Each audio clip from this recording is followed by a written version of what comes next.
안녕하십니까, 윤석현 변호사입니다. 부채가 50억 이하인 법인이 회생 신청할 수 있는 건 간이회생, 그게 유리하고, 그 다음에 이제 소득 형태가 사업소득인 경우, 이제 전문직, 의사, 한의사, 변호사, 세무사, 노무사 등등 있죠. 그런 이제 고소득자들, 개인회생을 신청할 수 없는 부채를 가진 사업소득자들이 신청하는 거를 이제 간이회생이라고 하는데, 제가 이제 주로 서울회생법원, 수원회생법원이 새로 생겼거든요. 부산회생법원도 새로 생겼고, 그래서 울산도 하고 뭐도 하고 전 지역을 다 하긴 하지만 아무래도 서울 수도권에 제가 사건이 많은데, 요건 대전에 이제 개업의사 원장님 사건인데, 오늘 이제 개시 결정이 났어요. 그래서 이 개시 결정 당일날 뭘 하고 그 이후에 뭘 해야 되는지 제 다른 동영상도 있습니다. 근데 요거는 일단은 이제 개시 결정문을 받아요. 근데 개시 결정문을 받는데 시간까지 적어 놓습니다. 그러니까 요거는 이 사건은 이제 2023년 11월 1일 10시 30분부로 개시 결정이 났거든요. 그러면은 그 이후로는 이제 법정 관리에 들어간 건데, 법정 관리에 들어갔다는 건 뭐냐면 어떤 행위를 할 때 이제 허가를 받고 행위를 해야 되고, 그리고 여러 가지 이제 법원에서 요구하거나 그 채권자들의 이해를 돕기 위한 여러 가지 서류 작성, 제출 이런 것들을 해야 되는데, 채권자 목록 제출 기간이 이제 개시 결정문에 기재가 되어 있고, 그 다음에 채권자들 채권 신고 기간이 기재가 되어 있습니다. 그리고 이 조사 기간, 이제 조사위원이라고 하는 게 이제 개시 결정 시에 선정이 되거든요. 아니면 그 전에 내정돼 있을 수도 있어요. 왜냐면 조사위원 풀에서 각 지방법원마다 풀에서 순번대로 정하니까. 그래서 이제 실사 기간이 정해져 있고, 그 다음에 회생 계획안은 이제 정해져 있는데, 요거는 신청한 지 얼마 안 돼갖고 내년 1월 달까지 내면 되거든요. 그래서 이제 개시 결정문을 주고, 개시 결정이 있으면은 이제 신규 계좌를 개설해야 됩니다. 신규 계좌를 개설해서 이제 법원에 보고하고, 그 다음에 그 계좌로 이제 모든 수입과 지출 내역을 거래를 해야 돼요. 물론 그 계좌를 변경할 수도 있습니다. 법원의 허가를 받아서.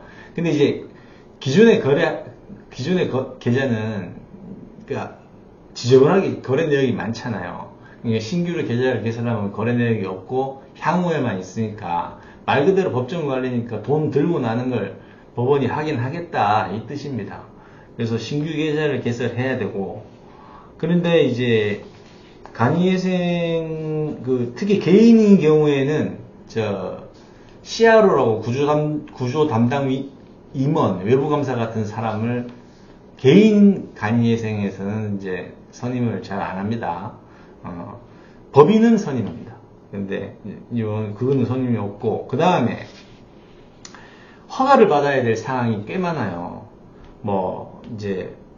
왜냐면 법정 관리니까, 이제 그 전까지만 해도 이제 자기 맘대로 돈 쓰고,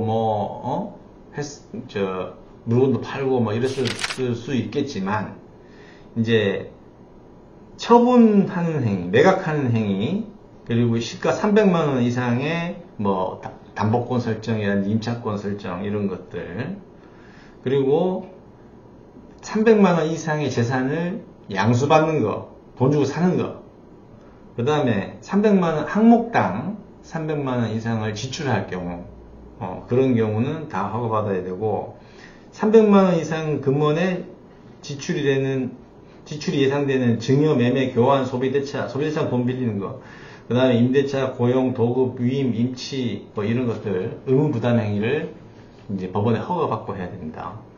그리고 자금 차입하는 거, 차제라고 어려운 말을 하는데, 그런 거, 어음수표 발행이, 그 다음에 소송을 제기하거나 뭐 조정하는 거, 화해 이런 것도 다 일체 소송 행위도 허가를 받아야 됩니다.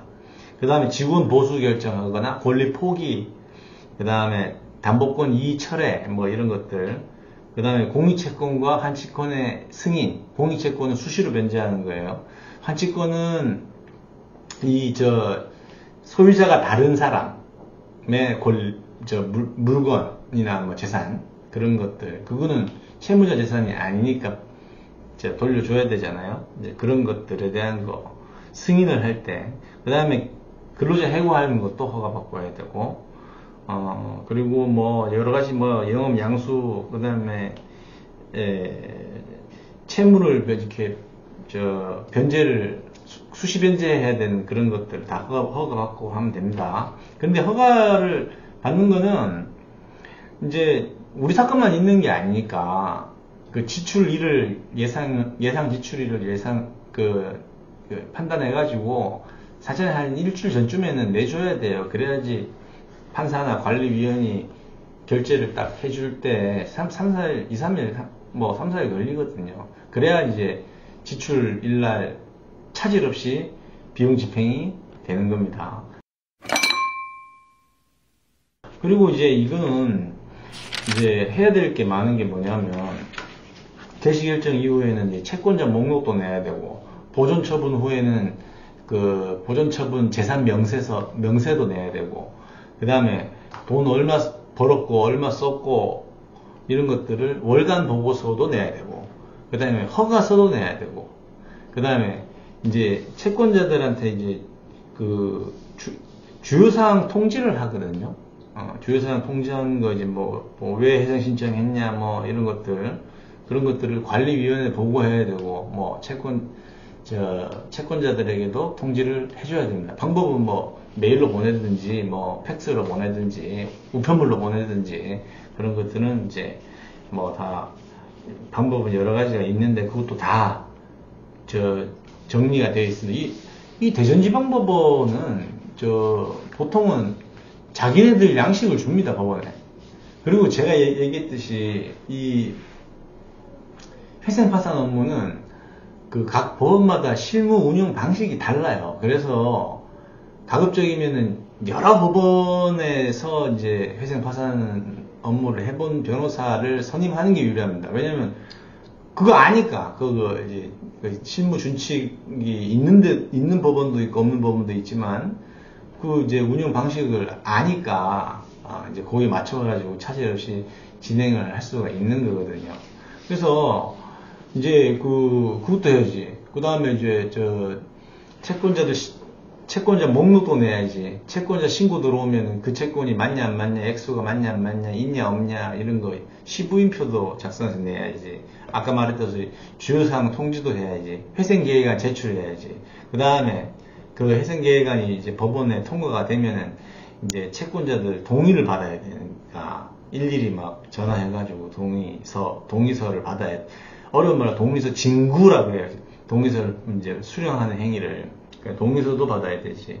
그 다음에 이제 그 다 됐다 그러면 이제 집회 기일이 정해지거든요. 집회 기일날 서류들이 굉장히 많습니다. 좀 출석표, 뭐 예상 동의표, 뭐 가지가지, 관리 보고서, 뭐 여러 가지 뭐 엄청 많아요. 그 제본을 떠야 되거든요. 그러니까 뭐 진짜 바쁩니다.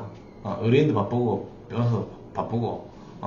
그래서 이제 간이회생은 이제 그렇게 해서 되는 건데, 요거는 이제 뭐 대전 사례인데, 최근에 제가 대전 거를 안 해봤는데 좀 약간 실무 또 방식이 또 바뀌었더라고요. 그래서 희한하다 생각하고 있었는데, 어쨌든 제가 이제 신청 단계에서 예상 변제율을 보니까 여기는 이 원장님은 10년 변제 안 해도 될 것 같고, 그리고 거의 뭐 100% 변제에 달하는 수준으로 될 것 같아요.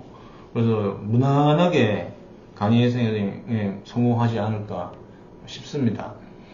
여하튼 각 지방마다 다른데, 오늘 소개해드린 거는 이제 대전지방법원에서 개시결정 당일날 신청 채무자가 해야 될 일, 그 이후에 해야 될 일, 이런 것들에 대해서 간략하게 소개시켜 드렸습니다. 시청해 주셔서 감사합니다.